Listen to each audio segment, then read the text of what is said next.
Assalamualaikum warahmatullahi wabarakatuh. Bismillah, alhamdulillah, la hawla wa la quwata illa billah. Asyhadu an la ilaha illallah wahdahu la syarika la asyhadu anna Muhammadan abduhu rasuluh.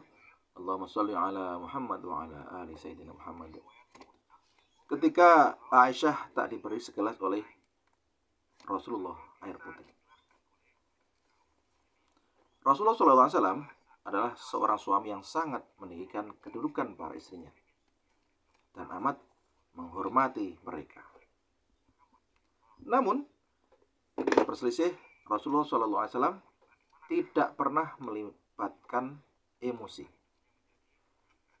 Ketika sedang marah kepada Aisyah, beliau berkata, "Tutuplah matamu."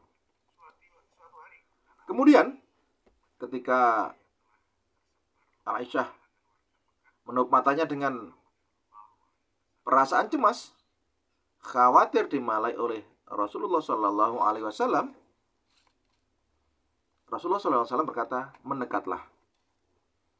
Tatkala Aisyah mendekat, Rasulullah SAW kemudian memeluk Aisyah sambil berkata, "Humairaku, telah pergi marahku setelah memelukmu."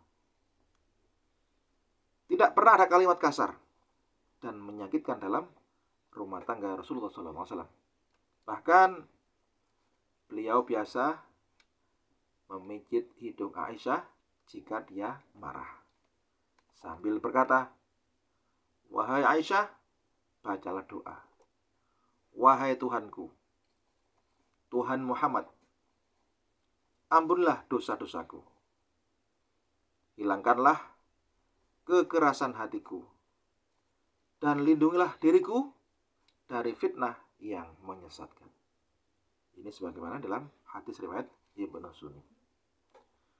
Suatu hari Rasulullah SAW pulang dari perjalanan fisabilillah, pulang dari perjalanan jihad fisabilillah, diiringi oleh para sahabat.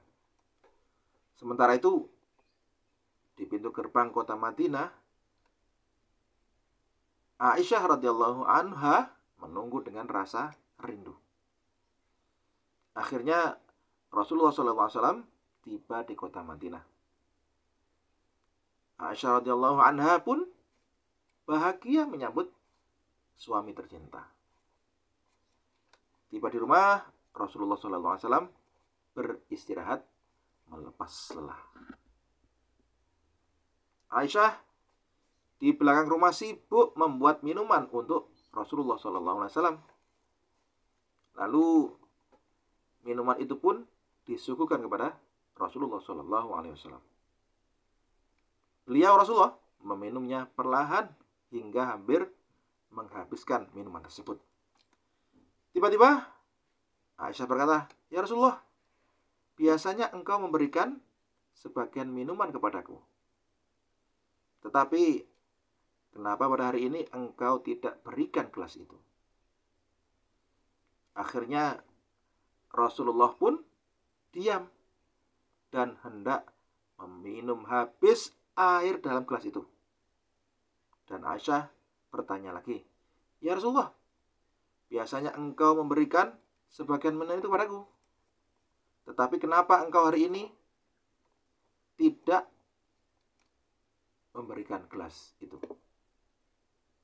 Akhirnya Rasulullah SAW pun memberikan sebagian air di gelas itu. Aisyah radhiyallahu anha meminum air itu dan ia langsung memuntahkan air itu. Ternyata air itu terasa asin, bahkan bukan manis maksudnya. Ternyata air itu asin ya, bukan manis. Mungkin saking tergesa-gesanya, Aisyah baru sadar bahwa minuman yang ia buat salah memasukkan campuran yang harusnya memasukkan sari gula, malah memasukkan sari garam. Kemudian Aisyah langsung meminta maaf kepada Rasulullah SAW. Orang mukmin yang paling sempurna imannya adalah yang paling baik akhlaknya. Lelaki yang paling baik di antara kalian adalah yang paling baik kepada istrinya. Hadis riwayat Tirmidzi dan Ibnu Hibban. dari Abu Hurairah radhiyallahu an berkata bahwa Rasulullah sallallahu alaihi wasallam bersabda, saling berpesanlah kalian untuk memperlakukan wanita dengan baik. Karena sesungguhnya wanita itu diciptakan dari tulang rusuk, dan sesungguhnya yang paling bengkok dari tulang rusuk adalah bagian atasnya. Jika engkau bersikeras meluruskannya, niscaya engkau akan mematahkannya. Dan jika engkau membiarkannya, ia akan tetap bengkok. Karenanya saling berpesanlah, saling menasihati berkenaan dengan wanita. Hadis riwayat Bukhari dan Muslim. Sahabat yang dirahmati Allah, semoga kita bisa mengambil hikmah dari kisah Rasulullah dan Aisyah, yang dimana Rasulullah tidak memberikan gelas minuman kepada Aisyah. Wassalamualaikum warahmatullahi wabarakatuh.